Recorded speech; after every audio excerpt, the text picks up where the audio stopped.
নমস্কার। শুরু করছি তারানাথ তান্ত্রিকের গল্পের শেষাংশ।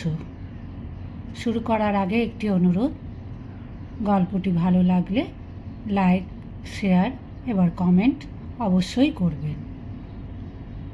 শুরু করছি তারানাথ তান্ত্রিকের গল্প। উঠে সোজা দৌড় দেব ভাবছি, এমন সময় দেখি আমার সামনে এক অতি রূপসী বালিকা আমার পথ আগলে হাসি মুখে দাঁড়িয়ে। এ আবার কে? যা হোক, সব রকম ব্যাপারের জন্য আজ প্রস্তুত না হয়ে আর সব সাধনা করতে নামিনি। আমি কিছু বলবার আগে মেয়েটি হেসে হেসে বলে, আমি ষোড়শী, মহাবিদ্যাদের মধ্যে শ্রেষ্ঠ। আমায় তোমার পছন্দ হয় না? মহাবিদ্যার নাম শুনেছিলাম বটে পাগলির কাছে, কিন্তু তাদের তো শুনেছি অনেক সাধনা করেও দেখা মেলে না, আর এত সহজেই নেই। বললাম, আমার মহা সৌভাগ্য যে আপনি এসেছেন, আমার জীবন ধন্য হলো। মেয়েটি বলে, তবে তুমি মহাডামরি সাধনা করছো কেন? আগে আমি তো জানি না কোন সাধনা কীরকম, পাগলি আমায় যেমন বলে দিয়েছে তেমনই করছি। বেশ, মহাডামরি সাধনা তুমি ছাড়ো, এ মন্ত্র জপ করো না। যখন দেখা দিয়েছি তখন তোমার আর কিছুতে দরকার নেই। তুমি মহাডামরি ভৈরবীকে দেখো নি? অতি বিকট তার চেহারা, তুমি ভয় পাবে। ছেড়ে দাও মন্ত্র। সাহসে ভর করে বললাম, সাধনা করে আপনাদের আনতে হয় শুনেছি, আপনি এত সহজে আমাকে দেখা দিলেন কেন? তোমার সন্দেহ হচ্ছে? আমার মনে হলো এই মুখ আমি আগে কোথাও দেখেছি, কিন্তু তখন আমার মাথায় গোলমাল হয়ে গিয়েছে, কিছুই ঠিক করতে পারলাম না। বললাম, সন্দেহ হয়, কিন্তু বড় আশ্চর্য হয়ে গিয়েছি। আমি কিছুই জানি নে কে আপনারা। যদি অপরাধ করি মাপ করুন, কিন্তু কথাটার জবাব যদি পাই। বালিকা বললে, মহাডামরিকে চেনো না? আমাকেও চেনো না? তাহলে আর চিনে কাজ নেই। এসেছি কেন জিজ্ঞেস করছো? দ্বিবৌখ না পথের নাম শোনোনি তন্ত্রে? পাষণ্ড দলনের জন্য ওই পথে আমরা পৃথিবীতে নেমে আসি। তোমার মন্ত্রে দ্বিবৌঘ পথে সাড়া জেগেছে, তাই ছুটে দেখতে এলাম। কথাটা ভালো বুঝতে পারলাম না। ভয় ভয় বললাম, তবে আমি কি খুবই পাষণ্ড? বালিকা খিলখিল করে হেসে উঠল। বললে, তোমার বেলা এসেছে সম্প্রদায় রক্ষার জন্য, অত ভয় কিসের? আমি না তোকে লাথি মেরেছি, শ্মশানের পোড়া কাঠ ছুঁড়ে মেরেছি?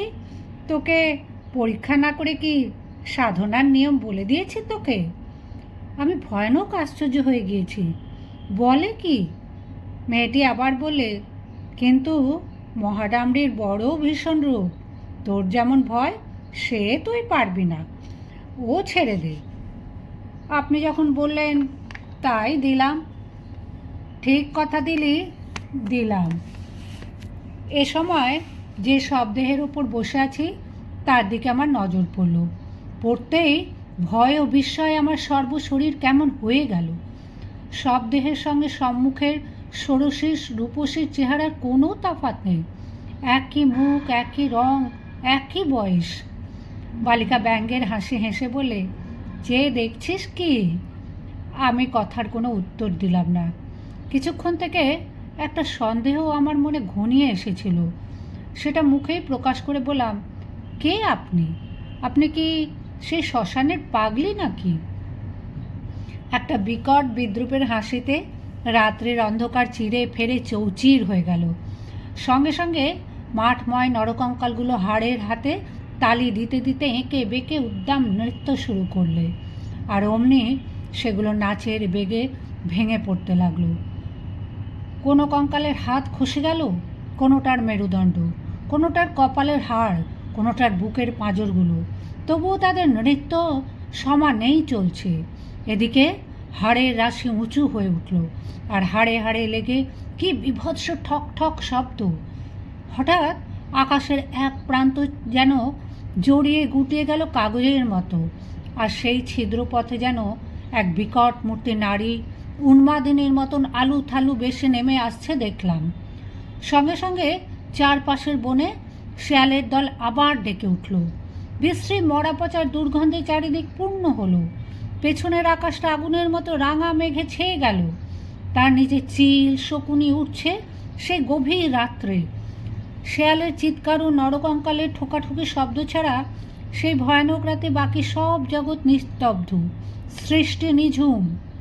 আমার গা শিউরে উঠল আতঙ্কে। পিশাচিটা আমার দিকেই যেন ছুটে আসছে। তার আগুনের ভাঁটার মতো জ্বলন্ত দু চোখে ঘৃণা, নিষ্ঠুরতা ও বিদ্রূপ মেশানো। সে কি ভীষণ ক্রূর দৃষ্টি! সে পুঁতিগন্ধ, সে শেয়ালের ডাক, সে আঙুন রাঙা মেঘের সঙ্গে পিশাচির সেই দৃষ্টিটা মিশে গিয়েছে একই উদ্দেশ্যে। সকলেই তারা আমায় নিষ্ঠুরভাবে হত্যা করতে চায়। যে সবটার উপর বসে আছি সে সবটা চিৎকার করে কেঁদে উঠে বললে, আমায় উদ্ধার করো, রোজ রাত্রে এমনই হয়। আমায় খুন করে মেরে ফেলেছে বলে আমার গতি হয়নি, আমায় উদ্ধার করো। কতকাল আছি এই শ্মশানে, 56 বছর, কাকেই বা বলি, কেউ দেখে না। ভয় দিশেহারা হয়ে আমি আসন ছেড়ে উঠে দৌড় দিলাম। তখন পূবে ফর্সা হয়ে এসেছে। বোধহয় অজ্ঞান হয়ে পড়েছিলাম। জ্ঞান হলে চেয়ে দেখি আমার সামনে সেই পাগলি বসে মৃদু ব্যঙ্গের হাসি হাসছে। সেই বটতলায় আমি আর পাগলি দুজনে। পাগলি বললে, যা, তোর দৌড় বোঝা গিয়েছে, আসন ছেড়ে পালিয়েছিলি না? আমার শরীর তখনও ঝিমঝিম করছে। বললুম, কিন্তু আমি ওদের দেখেছি। তুমি যে ষোড়শী মহাবিদ্যার কথা বলতে, তিনিই এসেছিলেন। পাগলি মুখ টিপে হেসে বলে, তাই তুই ষোড়শী রূপ দেখে মন্ত্রজপ ছেড়ে দিলি? দূর, ওসব হাঁকিনীদের মায়া, ওরা সাধনার বাধা। তুই ষোড়শীকে চিনিস না। শ্রী ষোড়শী সাক্ষাৎ ব্রহ্মশক্তি। এবং দেবী ত্রক্ষরী তু মহাষোড়শী সুন্দরী। কহাদি সাধনা ভিন্ন, তিনি প্রকট হন না। কহাদি উচ্চতন্ত্রের সাধনা। তুই তার জানিস কি? ওসব মায়া। আমি সন্দিগ্ধ সুরে বললাম, তিনি অনেক কথা বলেছিলেন যে। আরও এক বিকট মূর্তি পিশাচির মতো চেহারা নারী দেখেছি। আমার মাথার ঠিক ছিল না। তারপরেই মনে পড়ল, পাগলির কথাও কি একটা তার সঙ্গে যেন হয়েছিল। কি সেটা? পাগলি বললে, তোর ভাগ্য ভালো, শেষকালে যে বিকট মূর্তি মেয়ে দেখেছিস তিনি মহাডামরি মহাভৈরবী। তুই তার তেজ সহ্য করতে পারলি নে, আসন ছেড়ে ভাগলি কেন? তারপর সে হঠাৎ হি হি করে হেসে উঠে বললেন, মুখ পোড়া বাঁদর কোথাকার, উনি দেখা পাবেন ভৈরবীদের। আমি যাদের নাম মুখে আনতে সাহস করি নে, হাঁকিনীদের নিয়ে কারবার করি। ওরে অলপ্পে, তোকে ভেলকি দেখিয়েছি। তুই তো সব সময় আমার সামনে বসে আছিস বটতলায়। কোথায় গিয়েছিলি তুই? সকাল কোথায়? এখন যে সারা রাত সাধনা করে আসন ছেড়ে এলি, এই তো সবে সন্ধে। হ্যাঁ? আমার চমক ভাঙল। পাগলি কি ভয়ানক লোক! সত্যি তো, সবে মাত্র সন্ধ্যা হয়। আমার সব কথা মনে পড়ল। এসেছি ঠিক বিকেল 6টায়। আষাঢ় মাসের দীর্ঘ বেলা। মরাডাঙায় তোলা সব সাধনা, নরকঙ্কাল, ষোড়শী, উড়ন্ত চিল, শকুনের ঝাঁক, সব আমার ভ্রম। হতভম্বের মতো বললাম, কেন এমন ভোলালে আর মিথ্যা তো ভয় দেখালে? পাগলি বললে, তোকে বাজিয়ে নিচ্ছিলাম। তোর মধ্যে যে সে জিনিস নেই, তোর কর্ম নয়, তন্ত্রের সাধনা। তুই আর কোনো দিন এখানে আসবার চেষ্টা করবি নে, এলেও আর দেখা পাবি নে। বললাম, একটা কথার শুধু উত্তর দাও। তুমি তো অসাধারণ শক্তি ধরো, তুমি ভেলকি নিয়ে থাকো কেন? উচ্চতন্ত্রের সাধনা করো না কেন? পাগলি এবার একটু গম্ভীর হলো। বললে, তুই সে বুঝবি নে। মহাষোড়শী, মহাডামরি, ত্রিপুরা, এরা মহাবিদ্যা, ব্রহ্মশক্তির নারী রূপ। এদের সাধনা এক জন্মে হয় না। আমার পূর্বজন্ম এমনই কেটেছে, এ জন্মও গেল। গুরুর দেখা পেলাম না। যা তুই ভাগ, তোর সঙ্গে এসব বুকে কী করব? তোকে কিছু শক্তি দিলাম, তবে রাখতে পারবি নি বেশি দিন। যা পালা। চলে এলাম। সে আজ 40 বছরের কথা। আর যায়নি, ভয়েই যায়নি। পাগলির দেখাও পায়নি আর কোনো দিন। তখন চিনতাম না, বয়স ছিল কম। এখন আমার মনে হয় যে পাগলি সাধারণ মানবই নয়, সংসারের কেউ ছিল না সে।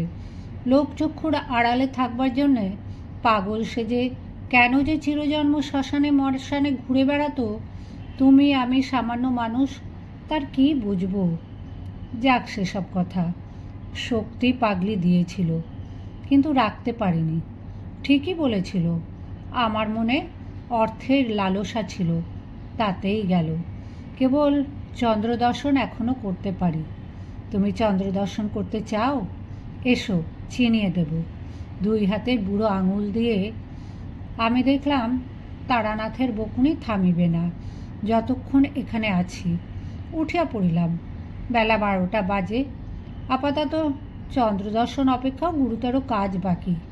তারানাথের কথা বিশ্বাস করিয়াছি কিনা জিজ্ঞাসা করিতেছেন, ইহার আমি কোনো জবাব দিব না।